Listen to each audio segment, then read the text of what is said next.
Pessoal, boa tarde a todos. Espero que todos estejam bem. Agradeço a presença de todos para esse webinar de benefícios do 3DS 2.0 para o comércio e como implementá-lo. Eu vou fazer uma apresentação inicial, introdutória, antes da gente abrir o painel aos estabelecimentos e aos adquirentes também aqui presentes.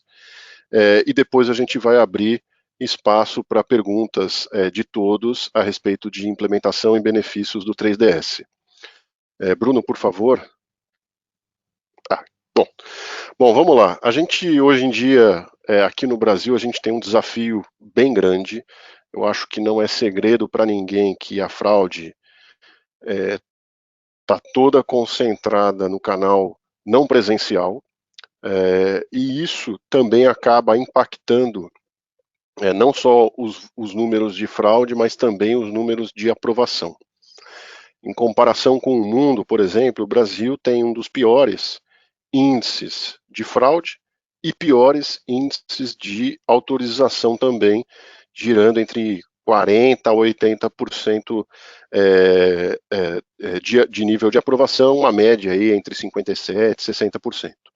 E o nosso processo atual de autenticação, que é o 3DS 1.0, ele não é efetivo. Apenas 1% das transações utilizam esse protocolo foi uma experiência que de fato não trouxe o benefício esperado para o comércio eletrônico. E eu vou explicar um pouco a respeito do que entendemos ser a solução e quais foram todas as lições aprendidas com o insucesso do 3DS 1.0 para que a gente desenvolvesse o 3DS 2.0. Então a gente teve aqui no Brasil uma experiência muito bem sucedida, que foi a experiência de migração da tarja magnética para o chip. Essa não coincidente, aliás, coincidentemente, na época de migração dessas tecnologias, o Brasil tinha índices de aprovação com a tarja magnética semelhantes ao que temos hoje em transações não presenciais e índices de fraude também superiores a 3 dígitos. Então a gente estava num cenário super complicado, a experiência do cliente não era adequada, os volumes de fraude eram altíssimos e por isso, obviamente, os emissores eram muito mais cautelosos no que se refere às políticas de autorização e a gente precisava de uma solução urgente. Essa solução foi o chip, em que a gente alterou, teve um salto tecnológico capaz de garantir a correta autenticação do cartão, ou seja, o chip, ele deixou de, aliás, as transações presenciais, deixaram de coletar informações que eram fixas com a tarja e que permitiam a clonagem, para capturar informações dinâmicas, que o chip proporciona isso, informações que são criptografadas e dinâmicas e que, portanto, são válidas para uma só transação. Isso que garante até hoje a segurança do chip. E, além disso, no processo de autenticação, o que nós, como consumidores, assinávamos, os slips de transação, a gente passou a utilizar uma senha. Isso não trouxe nenhum prejuízo do ponto de vista de conversão e trouxe uma experiência, uma usabilidade adequada para o portador. O portador já estava acostumado também à senha para as transações de débito, então, para usá-la para o crédito, foi uma migração bem tranquila aqui no nosso mercado. E aí, essa experiência realmente se mostrou, pode deixar aí, Bruno, se mostrou bem benéfica, porque nós obtivemos, depois da migração, e mantemos até hoje, excelentes índices de autorização, excelentes níveis de fraude, e também uma penetração muito grande em relação ao chip. E aí a gente tem alguns benefícios que a gente precisa capturá-los para termos essa mesma penetração e os mesmos índices de autorização em fraude, e a gente busca capturá-los a partir do 3DS. Então, o que a gente busca, e de forma bem resumida? Melhorar a experiência do consumidor, porque hoje, né, tanto do ponto de vista de autorização quanto fraude, não é a melhor experiência. Melhorar também a conversão, né, a partir de uma melhor experiência de compra do usuário. A otimização do e-commerce, com obviamente um menor nível de fraude, isso vai garantir que as estratégias dos emissores sejam mais flexíveis, vamos dizer assim, porque terão mais segurança da veracidade da transação. E um último ponto que é importantíssimo, que é a possibilidade de entrada de mais clientes no e-commerce. Hoje, a gente tem uma penetração do débito baixíssima no e-commerce, exatamente porque o processo de autenticação utilizado ele é ineficaz, ele derruba a conversão de vendas e ele, em suma, não é utilizado.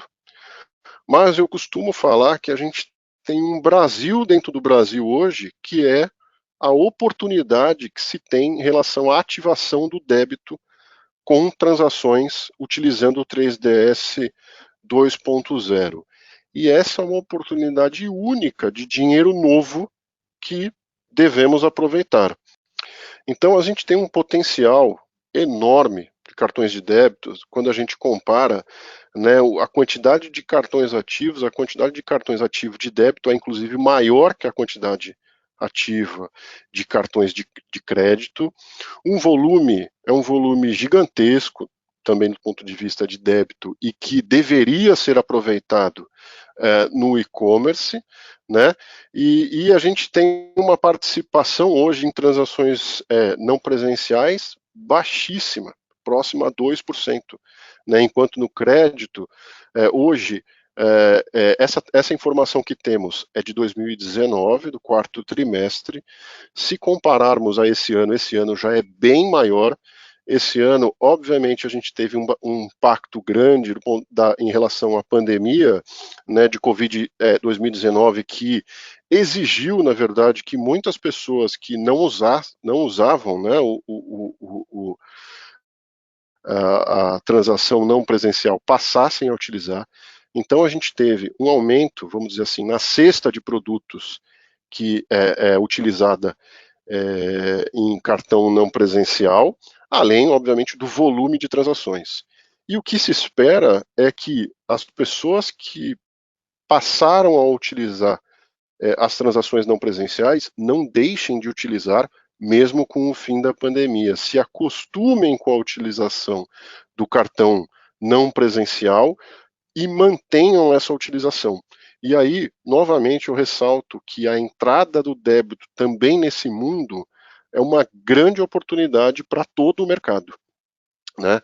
Então, a gente tem se organizado como indústria para que a gente passe de uma forma adequada toda a evolução do protocolo com foco, né, nas lições aprendidas do 1.0 em melhoria de usabilidade, de user experience junto aos usuários, que a gente aproveite as evoluções tecnológicas que foram feitas em relação aos dados, que no 3DS 1.0 eram dados limitados, e hoje a gente tem 10 vezes mais dados sendo trafegados entre estabelecimentos e emissores para uma correta avaliação de risco da transação, aos métodos de autenticação que antes nós tínhamos apenas senhas estáticas, perguntas de segurança ou outros métodos que não eram eficientes.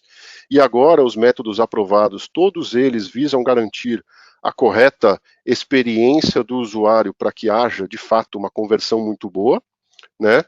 A questão de interface, também na época que o 3DS foi lançado, só existia a compra por computador, e hoje o 3DS 2.0 já está pronto para transações em computadores, tablets, iPhones e também há muitos outros dispositivos que virão com a internet das coisas, com o 5G, coisas que a gente já vê falar costumeiramente, né, dentro do nosso mercado.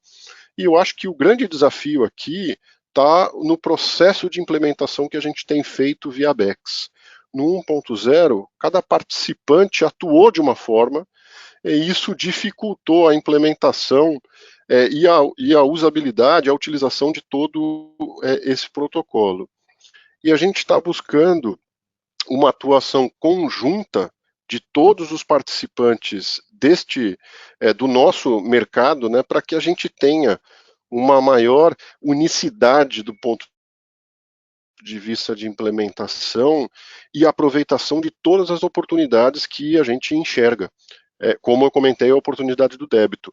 Então, a gente tem hoje um grupo formado por todos os participantes de mercado e subgrupos que visam exatamente identificar cada uma das divergências, por exemplo, de experiência de cliente, de taxa de conversão, do processo de comunicação, ou seja, tudo que se refere ao sistema como um todo, para que a gente consiga rapidamente identificar situações divergentes, por exemplo, entre estabelecimentos ou entre emissores, e trabalhar com essas oportunidades para que a gente tenha, né, uma aceitação muito boa do protocolo, uma utilização também no máximo de sua possibilidade, com o aproveitamento de todas as informações que estão disponíveis entre o emissor e o portador, e que a gente consiga garantir uma boa performance de fraude, uma boa performance de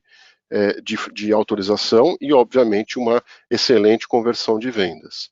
Então, hoje, a gente conta com a participação de vários players de mercado, e até mais players dos que estão aí, por exemplo, não estão enxergando dentro do comércio a Autopass, que vai participar conosco aqui é, desse webinar, né? Mas a gente entende que temos já uma abrangência muito boa dentro desse grupo de trabalho, já temos inclusive casos de sucesso de utilização, né, em que já há, vamos dizer assim, aquele, vamos dizer assim,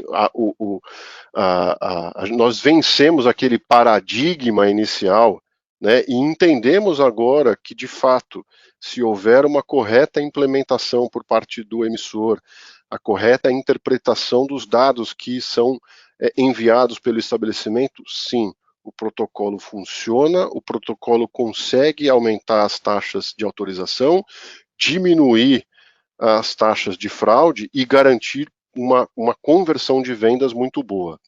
É óbvio que, como todo início de qualquer processo, vai haver uma linha, né, um processo aí de aprendizado, uma curva de aprendizado.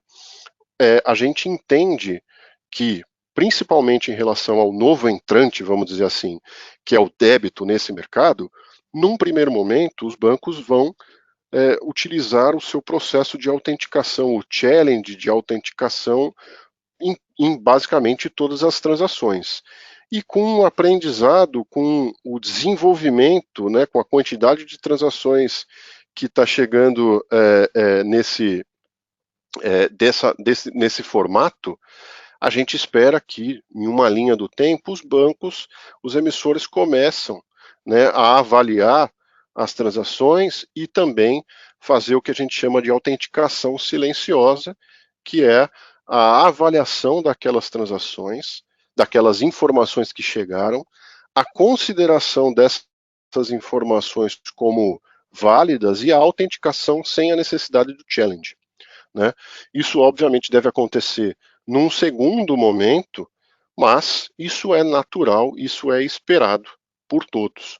O importante é que a gente tenha, de fato, uma implementação correta, como a gente tem feito nesse grupo da ABEX, e que a gente consiga garantir que o protocolo em si esteja funcionando.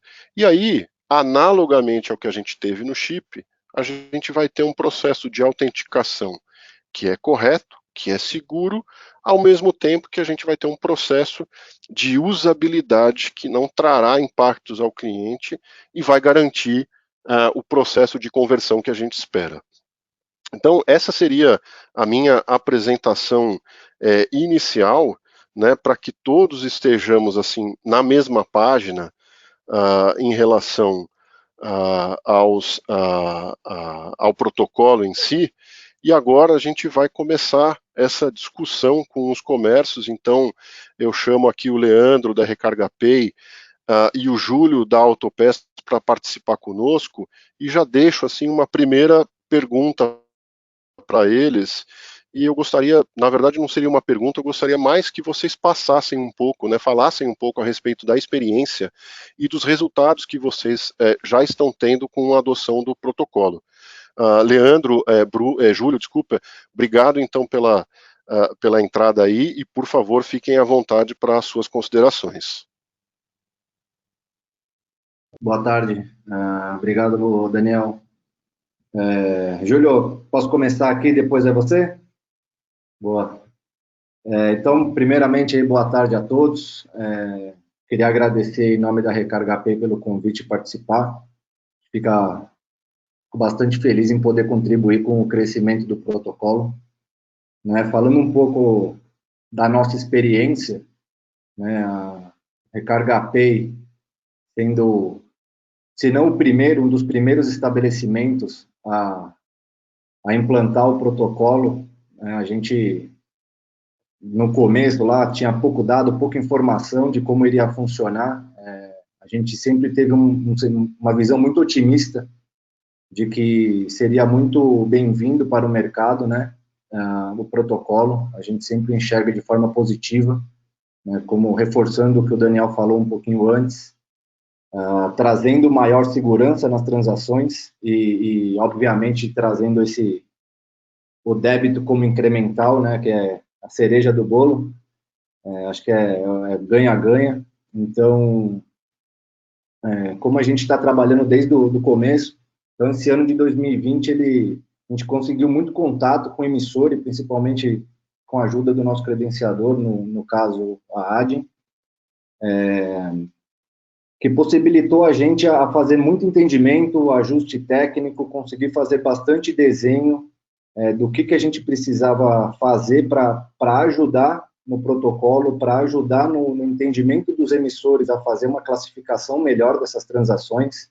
Né? Também tem o lado de consciência do nosso lado, em enviar transações também boas, transações saudáveis, para que o protocolo, o emissor, ele tenha nessa capacidade de melhorar ali o seu autenticador. E sempre visando, né, toda essa parte de segurança, olhando a experiência do cliente e a fluidez ali durante a compra. Eu acho que esse é um equilíbrio essencial para a gente, né, olhando pelo lado do estabelecimento.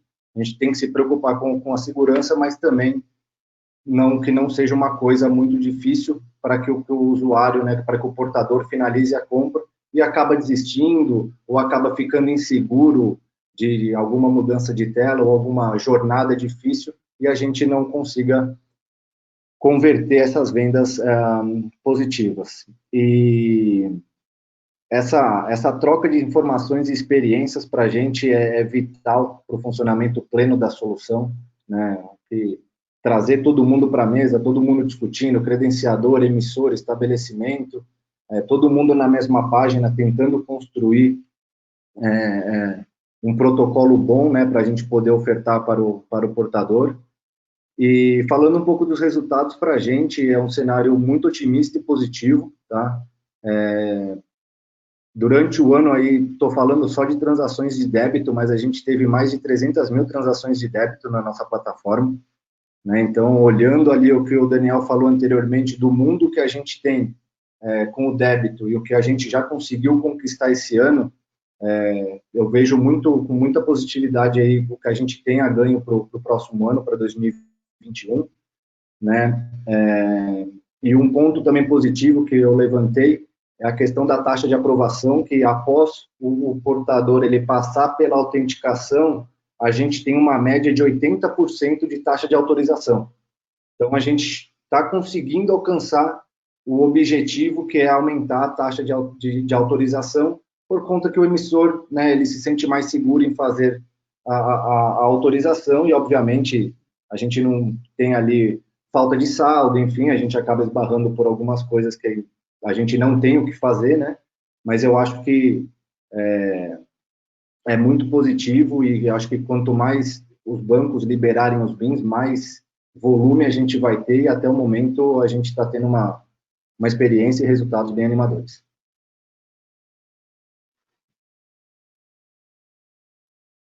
Beleza, boa tarde a todos. Obrigado aí, Leandro, pela introdução. Eu vou tentar até falar sobre uma outra perspectiva, porque muito do que você disse no seu speech foi o que nós experimentamos dentro da AutoPass, né, como estabelecimento comercial. Mas a AutoPass é um segmento, né, da mobilidade. Ela iniciou há 10 anos, é uma empresa relativamente nova, mas com um apelo à mobilidade urbana na região metropolitana de São Paulo, muito voltada para o negócio físico, né?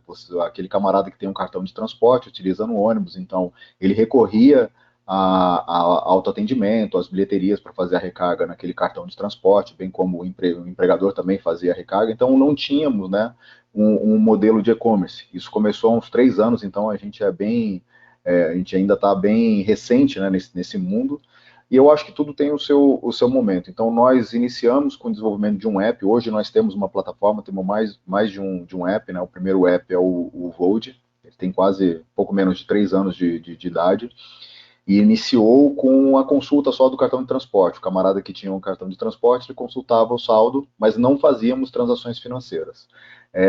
Aproximadamente há 2 anos e meio, iniciamos a aceitação da modalidade de cartão de crédito, e tínhamos, né, essa aspiração de ampliar a utilização. Então, nós tínhamos, inclusive, dentro de algumas pesquisas de mercado, vários clientes solicitando que nós passássemos a aceitar o cartão de débito. E nós, né, acabávamos se deparando com essas limitações que o Daniel havia colocado no início, né, de cada emissor ele tinha um protocolo, enfim, não tinha essa normatização, né?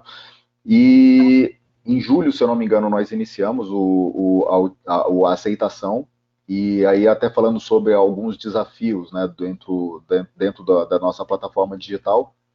A taxa de aprovação também ela é muito boa, mas o que nos foi um maior desafio, e talvez fique até uma dica para quem está procurando fazer a implantação disso, sob a perspectiva de estabelecimento comercial, é que há um dinamismo muito grande, até com o apoio da própria Abex, né, do grupo de trabalho que o Daniel também bem mencionou. A gente tornou o nosso aplicativo mobile possível de adicionarmos novos emissores e novos BINs a cada, né, evolução do processo, né? Então, isso, inclusive, vai nos credenciar para esse segundo momento que o Daniel também colocou, de que nós ainda já é um processo, né, com pouca fricção do cliente. A gente já tem uma taxa de aceitação, né, considerável, né, como é um número mais sensível, eu não trago aqui, mas é uma forma que a gente consegue proporcionar a um cliente, né, hoje, o usuário de transporte público, e ele hoje consegue fazer o acesso, né? Nós iniciamos a operação de um app novo, né, no Top, na última sexta-feira, onde há aceitação, né, do débito e crédito para compra de bilhetes para acesso ao metrô e CPTM. Então, pela primeira vez, né, a gente estava já fazendo o piloto desse projeto, iniciamos agora com aceitação em 100% das estações, e favorece, né, nesse momento atual, né, que o cliente ele consiga acessar o metrô ou a estação de trem totalmente, né, sem manuseio de dinheiro e sem contato físico numa bilheteria, né? Ele pode fazer isso por meio do seu próprio aplicativo. Então, isso é algo que, né, falando sobre a perspectiva de vários negócios, né, dos estabelecimentos comerciais, torna-se possível, né, junto com esse protocolo 3DS, né, a imersão, né, do cliente, ou a possibilidade do cliente utilizar seu débito com todos os benefícios que já foram mencionados, sobre a redução de fricção, trazer um dinheiro novo, e melhorar a experiência, né, do cliente. Legal, gente. Obrigado, Leandro, Júlio. Queria só que vocês, assim, explorassem um pouco mais isso, do ponto de vista de perspectiva futura, com uma introdução massificada, né, do débito. Porque hoje, de novo, nós estamos no início né? E eu acho que para toda a introdução de qualquer método transacional ou qualquer novo método, há essa curva de aprendizado que eu comentei, não só do ponto de vista da usabilidade de quem participa, né, disso, então, por exemplo, dos emissores em relação às taxas de aprovação, ou à solicitação do challenge, mas também do ponto de vista do consumidor, né? O consumidor, ele começa a utilizar isso, começa a entender que, poxa, agora eu posso usar o débito na internet também, que maravilha, né? Então eu queria entender um pouco do que vocês esperam de perspectiva para isso para o próximo ano. Eu achei muito legal que vocês colocaram que, poxa, tivemos experiências positivas. Isso é o mais importante para o mercado, né? É esse protocolo realmente se mostrar eficiente, né? E que de fato funciona, né? Então, queria um pouco que vocês colocassem essas perspectivas aí para o próximo ano para esse método transacional. Bom, acho que a perspectiva é bem grande, tá? Bem positiva, sem querer ser repetitivo, mas pegando um pouco o gancho do que o Júlio falou, a gente consegue começar a pensar em um modelo de negócio diferenciado para esse tipo de público. A gente tem uma oportunidade tremenda falando em relação à comunicação e marketing para atingir essas pessoas que até então não tinham acesso à nossa plataforma, né? Então, a gente enxerga isso como um potencial muito grande, com um mar gigantesco na nossa frente de possibilidades positivas com relação a inserir esse público no mundo de e-commerce, né? Que até então era só no mundo físico, então a gente tem uma possibilidade muito grande de trabalhar em conjunto, né? Cada um com seu expertise, cada um no seu segmento, para poder fazer essa provocação e comunicar, trazer essa tranquilidade, até mesmo uma pessoa que só tem um cartão de débito, ela muitas vezes não tá acostumada a trabalhar com online, com e-commerce, ela tem um pouco mais de receio. Então, assim, a gente sabe da possibilidade e a gente tem que saber também trabalhar como ensinar e como educar esse portador a transacionar de uma forma segura dentro do mundo e-commerce, não só no mundo físico. Trazer a segurança do mundo físico para o mundo e-commerce e mostrar esse mundo para eles. Complementando, a nossa perspectiva realmente, a gente está vendo uma evolução, né, uma curva de crescimento em relação à adoção do método de pagamento. E o que eu queria até falar é o seguinte, eu acho que também tem a questão da segurança, né? Hoje em dia, se você tem o seu cartão de crédito, por exemplo, ele ficou em cima da mesa, se alguém quiser pegar, pode fazer uma transação, né? Embora nós contamos, na nossa plataforma hoje a gente conta com o apoio da Adyen também, em relação à checagem, né? Enfim, de vários processos de segurança, não vou me exaurir aqui, até porque é vasto, né, o aparato tecnológico que a gente tem, sob a perspectiva da própria bandeira, né, dos emissores e também do estabelecimento comercial, mas o 3DS é uma coisa assim muda muito nessa perspectiva. Cara, por mais que o meu filho, por exemplo, pegue e queira fazer uma compra hoje, vai aparecer um SMS no meu celular ou qualquer outro, né, sem citar o banco, mas citando o banco, né, a experiência do Nubank vai aparecer lá no meu app, olha, você está fazendo uma transação aqui de compra de bilhete de transporte pelo aplicativo Gold. Você aceita isso? Opa, peraí. Então, muda muito esse contexto. Eu acho que até quebra um pouco o paradigma de falar, poxa, eu estou colocando meus dados aqui, mas será que esses dados eles vão, né? Alguém não vai usurpar ou vai fazer algum evento malicioso? Então, essa experiência ela acaba mudando. Eu acho que foi algo bem significativo para a gente, né? Não é algo que foge totalmente do físico. Você tem todo um modelo aí de fingerprint, que foi o que o Daniel até comentou sobre as próximas nossas próximas ondas, né? Que na verdade a gente faz essa autenticação a cada transação hoje. Mas cara, abre uma pista para a gente, Daniel e Leandro, né? E aos demais aqui, de que no futuro a gente pode deixar isso muito mais inteligente, muito mais dinâmico e sem fricção, que é o que a gente procura, né? Então, foi até o que eu comentei num post que eu fiz no LinkedIn. Como é que você consegue unir essas duas coisas, né? Você ter uma melhor experiência do cliente com né, a segurança, né, com os procedimentos antifraudes. O 3DS traz isso de uma maneira muito importante para a gente. Joia, joia. Leandro, Júlio, obrigado. Agora eu queria só passar a bola lá para os acquirers, antes da gente chamar as perguntas que foram feitas pelo público.